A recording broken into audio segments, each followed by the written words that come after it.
میرے بھائی وہ جو 1974 کی آپ بات کر رہے ہیں کہ جی 1974 میں احمدیوں کو کافر قرار دیا گیا، تو اس کی بھی آپ تفصیل سن لیں پھر۔ اس فیصلے کی تفصیل یہ ہے کہ ان لوگوں نے، علماء نے 13 دن تک بحث کی، جماعت احمدیہ کے وفد سے 13 دن تک بحث کی، اور یہ بری طرح ناکام، خائب و خاسر رہے۔ پھر بعد میں ان لوگوں نے کیفیٹیریا میں بیٹھ کر علماء اور وہ جو پولیٹیشنز تھے، سیاستدان تھے، ان لوگوں نے بیٹھ کر جو بھی گھوٹالہ کیا، اس کے بعد انہوں نے فیصلہ دے دیا۔ بہرحال یہ کہ وہ تو ہمیں پتہ تھا، وہ تو دیکھیں، وہ جو آپ قرآن مجید پڑھے نا، جب وہ جو جادوگر تھے حضرت موسیٰ علیہ السلام کے اوپر ایمان لے آئے، تو فرعون نے کہا کہ میں تمہیں مخالف سمتوں سے کٹوا دوں گا اور تمہیں صلیب دلوا دوں گا۔ تو جواب میں پتہ انہوں نے کیا کہا؟ انہوں نے کہا کہ فقز ما انت قاض، کہ اب تو نے جو فیصلہ کر ہی لیا ہے تو اس کا اظہار بھی کر دے۔ وہ تو تلا بیٹھا ہے کہ تو نے یہ فیصلہ کرنا ہی کرنا ہے۔ اسی طرح میرے بھائی ہمیں پتہ تھا کہ ان لوگوں نے یہ فیصلہ کرنا ہی کرنا۔ یہ ڈیبیٹ تو ایویں بس ایک فارمیلٹی تھی، ہمیں اس چیز کا علم تھا۔ جو اللہ کی جماعتیں ہوتی ہیں ان کو پتہ ہوتا ہے۔ بہرحال یہ ہے کہ وہ جو فیصلہ ہوا، اب فیصلے کے اندر انہوں نے یہ لکھا کہ قادیانیوں کو چھوڑ کر مسلمانوں کے جتنے بھی فرقے بتائے جاتے ہیں وہ سارے کے سارے مسلمان ہیں۔ حالانکہ اس کا بھی ہمیں پتہ تھا کہ یہ آپس میں ایک دوسرے کو مسلمان نہیں سمجھتے، آپس میں یہ ایک دوسرے کو چیرتے پھاڑتے ہیں۔ انہوں نے ایک دوسرے کے خلاف بڑے ہی عجیب و غریب قسم کے فتاوی دیے ہوئے ہیں، لیکن چونکہ ان کا جھوٹ کے اوپر اجماع ہوا اور سچے کے خلاف سارے جھوٹے اکٹھے ہو گئے، اس دن وہ لوگ بھی اکٹھے ہو گئے ان کے ساتھ جو کہ صحابہ کے اوپر تبرہ کرتے ہیں، صحابہ کو گالیاں دیتے ہیں۔ حضرت ام المومنین حضرت عائشہ صدیقہ رضی اللہ تعالیٰ عنہا کو غاصبہ کہتے ہیں، وہ اس دن وہ بھی اس فیصلے کے مطابق مسلمان ہو گئے۔ اچھا، جو بریلوی ہیں، بریلویوں کو جو امام احمد رضا خان صاحب بریلوی، وہ اپنے علاوہ خاص طور پر وہابیوں کو اور دیوبندیوں کو وہ زندیق، مرتد، کافر سمجھتے ہیں۔ انہوں نے کتاب لکھی حسام الحرمین، اس کے اندر انہوں نے ذکر کیا، لیکن اس دن 74 کی اسمبلی میں بریلوی حضرات یہ بھی بھول گئے کہ احمد رضا خان صاحب بریلوی دیوبندیوں کو اور وہابیوں کو کافر کہہ کر گئے ہیں، لیکن 74 کی اسمبلی میں انہوں نے کہا نہیں ہم سارے آپس میں بھائی بھائی ہیں۔ تو آپس میں کہنے کا مطلب یہ ہے کہ یہ آپس میں کٹے ہوئے تھے، بٹے ہوئے تھے، تتر بتر تھے، لیکن احمدیوں کے خلاف یہ اکٹھے ہو گئے۔ انہوں نے اس دن اپنے منہ سے اقرار کیا کہ ہم 72 ایک طرف ہیں اور یہ اکیلا جو قادیانی فرقہ ہے، یہ قادیانی جماعت ہے، جماعت احمدیہ، یہ ایک طرف ہے۔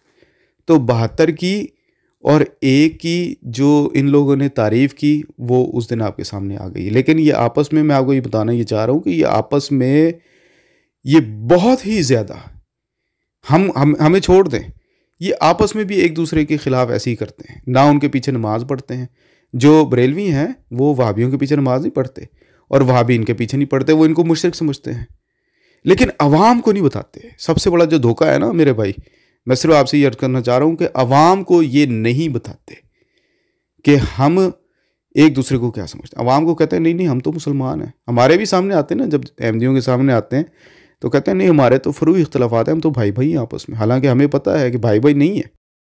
اصل میں بات یہ ہے کہ یہ خوش ہونے کا مقام نہیں ہے، یہ بڑا ہی خوف کا مقام ہے کہ اس وقت امت کو اگر تو کوئی خطرہ ہے، میں آپ کو صحیح بات بتاؤں، سب سے زیادہ خطرہ تو اغیار کی طرف سے ہے، لیکن اس کے بعد جو سب سے بڑا خطرہ ہے وہ اس وقت جو مخلوق ہے جو کہ علماء اور مولوی کہلاتی ہے، ان کی طرف سے ہے۔ دیکھیں، جب نبی کریم صلی اللہ علیہ وسلم کی بعثت ہوئی عرب میں، تو اس وقت عربوں کا کیا حال تھا؟ وہ ایک دوسرے کو قتل کرتے تھے، ایک دوسرے کو مارتے تھے، ان کی جو دشمنیاں تھیں وہ سالوں سال چلتی تھیں، اور نبی کریم صلی اللہ علیہ وسلم کی آمد کے ساتھ جو وہی عرب تھے، اللہ تعالیٰ ان کے بارے میں فرماتا ہے کہ تم اس کی نعمت سے بھائی بھائی بن گئے ہو۔ سورہ آل عمران میں اللہ تعالیٰ نے اس کا ذکر کیا ہے کہ اس وقت کو یاد کرو یا اس نعمت کو یاد کرو کہ جب تم آگ کے کنارے پر تھے فَأَنْقَذَكُم مِّنْهَا، تو اللہ تعالیٰ نے تمہیں اس سے بچا لیا اور تم اس کی نعمت سے بھائی بھائی ہو گئے۔ تو نبی کریم صلی اللہ علیہ وسلم اس امت کو بھائی بھائی بنا کر گئے تھے، لیکن آج کل کے علماء ایک دوسرے کو پھاڑ رہے ہیں، تقسیم کر رہے ہیں۔ تو یہ بڑا خوف کا مقام ہے۔ بے شک یہ ہمارے سامنے آ کر، احمدیوں کے سامنے آ کر یہ کہتے ہیں کہ ہمارے تو چھوٹے چھوٹے فروعی اختلافات ہیں، یہ جھوٹ بولتے ہیں، فروعی اختلافات نہیں ہیں، یہ ایک دوسرے کو کافر کہتے ہیں۔ انہوں نے فتوے دیے ہوئے ہیں، انہوں نے کتابیں لکھی ہوئی ہیں، ان کے اکابرین نے اور سب نے، اشرف علی تھانوی نے، احمد رضا خان بریلوی نے۔ وہ اس دن میں خادم حسین رضوی صاحب کا ایک انٹرویو سن رہا تھا، اردو پوائنٹ والوں کے ساتھ انہوں نے انٹرویو کیا۔ وہ کہتے ہیں یہ تو بھائیوں میں بھی اختلافات ہو جاتے ہیں، بھائیوں میں ایسے اختلافات ہوتے ہیں کہ ایک دوسرے کے ساتھ نکاح نہیں کرنا، رشتے نہیں کرنا، ان کے جنازوں میں شریک نہیں ہونا، ان کے پیچھے نمازیں نہیں پڑھنی، ان کی مساجد میں نہیں جانا، یہ ایسے اختلافات ہوتے ہیں۔ دیکھیں اللہ تعالیٰ نے نبی کریم صلی اللہ علیہ وسلم کے ہاتھ پر اس امت کو جمع کیا تھا۔ اب یہ مولوی اس نعمت کو ریورس کر رہے ہیں اور امت کو دوبارہ پھاڑ رہے ہیں، اور نبی کریم صلی اللہ علیہ وسلم امت کو بھائی بھائی بنا کر گئے، اب یہ دوبارہ دشمنی پیدا کر رہے ہیں لوگوں کے اندر، فرقہ پرستی کر کے۔ یہ دیوبندی، وہابی، بریلوی، یہ شیعہ، اب آپ کو پتہ ہے کہ جب وہ سپاہ صحابہ بنی ہے تو شیعوں کا کتنا قتل عام کیا گیا، اور پھر شیعوں نے جواب میں سپاہ محمد بنائی، انہوں نے وہابیوں کو مارا، دیوبندیوں کو مارا۔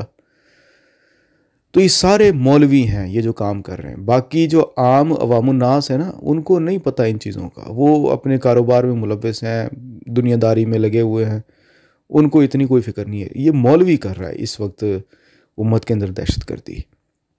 تو بہرحال یہ ہے کہ ایک بحیثیت احمدی میں آپ سے یہ عرض کروں گا کہ بھائی آپ لوگ آواز اٹھاؤ ان علماء کے خلاف۔ یہ جو علماء کہلاتے ہیں، حقیقت میں تو یہ علماء نہیں ہے، یہ تو علماء کے بھیس میں، خدا نہ خواستہ اللہ معاف کرے، یہ بڑی ہی خطرناک کوئی مخلوق ہے۔ تو امت کو آگاہ کرنے کی ضرورت ہے، ان کے بارے میں آگاہی دینے کی، شعور دینے کی ضرورت ہے کہ یہ بہت خطرناک لوگ ہیں، یہ امت کو پھاڑ رہے ہیں، تقسیم کر رہے ہیں۔ بہرحال یہ ہے کہ یہ چلیں میں آپ کو ویڈیو بھیج رہا ہوں، یہ دیکھیں ذرا۔ لیکن اگر یہی مولوی عوام الناس میں آئے گا تو کہے گا نہیں ہمارے تو چھوٹے چھوٹے اختلافات ہیں، فروعی اختلافات ہیں۔ لیکن بہرحال یہ ہے کہ یہ میں آپ کو ویڈیو بھیج رہا ہوں، اس کو دیکھیں ذرا غور سے۔ السلام علیکم ورحمۃ اللہ وبرکاتہ۔ وہابیوں سے نکاح کا حکم، کیا وہابیوں سے نکاح ہم کر سکتے ہیں یا نہیں؟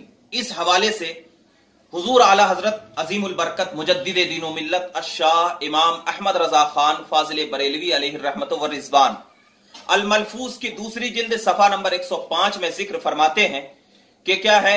ارشاد فرماتے ہیں کہ سنی مرد یا عورت کا رافضی ہو، وہابی ہو، دیوبندی ہو، نیچری ہو، قادیانی ہو، چکڑالوی ہو، جتنے بھی فرقے ہیں مرتدین فرقے، ان کے مرد یا عورت سے نکاح نہیں ہوگا۔ یہ صاف طور پر حضور اعلی حضرت فرماتے ہیں نکاح نہیں ہوگا۔ اگر نکاح کر لیا تو اس کا نکاح زنا ہوگا، خالص زنا ہوگا، اور جو اولاد جو پیدا ہوگی اس اولاد کو ولد الزنا کہلائے گی، یعنی وہ زنا سے اولاد پیدا ہوگی۔ جیسا کہ فتاوی عالمگیری کا حوالہ دیتے ہوئے حضور اعلی حضرت فرماتے ہیں کہ فتاوی عالمگیری میں ہے کہ لا یجوز نکاح المرتد مع مسلمۃ ولا کافرۃ اصلیۃ ولا مرتدۃ وکذا لا یجوز نکاح المرتد مع احد۔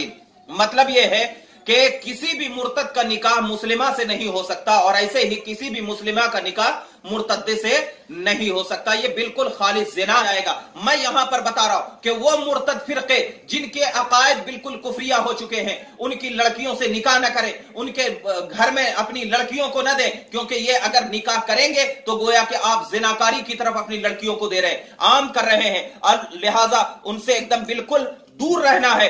کہ اللہ اکبر. قرآن کریم میں اللہ تبارک و تعالی ارشاد فرماتا ہے سورہ بنی اسرائیل کے رکوع نمبر 8 آیت نمبر 71 پر اللہ فرماتا ہے یومن تدعو کل اناس بامامہم، کہ القریب کل قیامت کے دن جو اللہ تبارک و تعالی لوگوں کو بلائے گا تو ان کے اماموں کے ساتھ بلائے گا. اگر تمہارا امام سنی ہوگا تو تم سنیوں کے ساتھ جاؤ گے، تمہارا امام اگر غوث ہوگا تو تم غوث کے ساتھ جاؤ گے، تمہارا امام اگر اولیاء اور صحابہ کی ذات ہوگی تو تم ان کے ساتھ جاؤ گے. لیکن جن لوگوں نے اپنے اماموں کو اشرف علی تھانوی جیسا امام بنا لیا، جن لوگوں نے اپنے کو رشید احمد گنگوہی اور کیا ہے قاسم نانوتوی اور دیگر دوسرے جو لوگ بھی ہیں چکڑالوی، سر سید احمد رائے بریلی، یہ تمام لوگوں کو جنہوں نے امام بنایا تو وہ ان کے ساتھ ہوں گے، اور ان کا کفر جو ہے وہ بالکل واضح ہے. علماء ہند و پاک نے اور دیگر علماء ایشیا نے ان کے کفر پر بالکل فتویٰ لگایا ہے. حضور اعلی حضرت نے فتاوی رضویہ میں صاف کہا، حضور اعلی حضرت نے الملفوظات کامل میں اس کو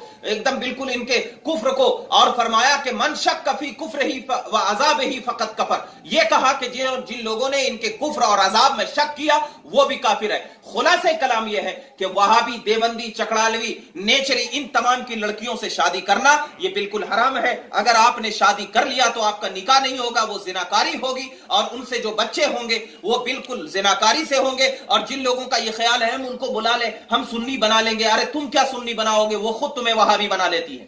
وہ خود، کیونکہ برائی کا اثر جو ہے نا وہ زیادہ پھیلتا ہے، اور تمہارے پاس اتنا علم نہیں ہے کہ تم اس کو سنی بنا لو. ہاں البتہ یہ بات ذہن میں رکھو کہ اگر تم واقع علم والے ہوتے تو اس کی طرف جاتے ہی نہیں، اس کو عزت دیتے ہی نہیں. تم اگر اس کو سنی بنا لو گے تو ان کے رشتہ دار جو ہوں گے وہ تو وہاں بھی ہوں گے، وہاں تو جانا ہوگا، وہاں تو کھانا ہوگا، وہاں تو پینا ہوگا، ان کے گھر میں بیٹھنا ہوگا. تو گویا کہ تم اس کو عزت دے رہے ہو، اور اس کو عزت دینا بھی حرام ہے. تو لہٰذا وہابیوں کی لڑکیوں سے بالکل نکاح نہ کرو، بلکہ ان کے اگر نکاح کرنا ہے تو پہلے یہ کہو کہ علی الاعلان اپنے تمام کفریہ عقائد سے وہ توبہ کرے.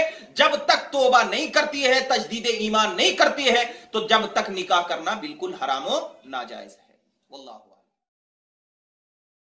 جی میرے بھائی، آپ نے یہ کلپ دیکھ لیا ہوگا، بہت لمبا کلپ ہے. اس کے اندر انہوں نے بہت ساری باتیں کی ہیں کہ وہابی ایسے ہیں. اصل میں جب یہ بریلوی وہابی نام لیتے ہیں تو اس سے مراد ان کی اہل حدیث اور دیوبندی ہوتے ہیں، تو یہ دونوں کو ایک ہی گردانتے ہیں. یہی کام احمد رضا خان صاحب بریلوی نے کیا ہے، فرقہ وہابیہ کے لفظ استعمال کیا ہے، اور اس سے مراد ان کی دیوبندی اور اہل حدیث ہیں.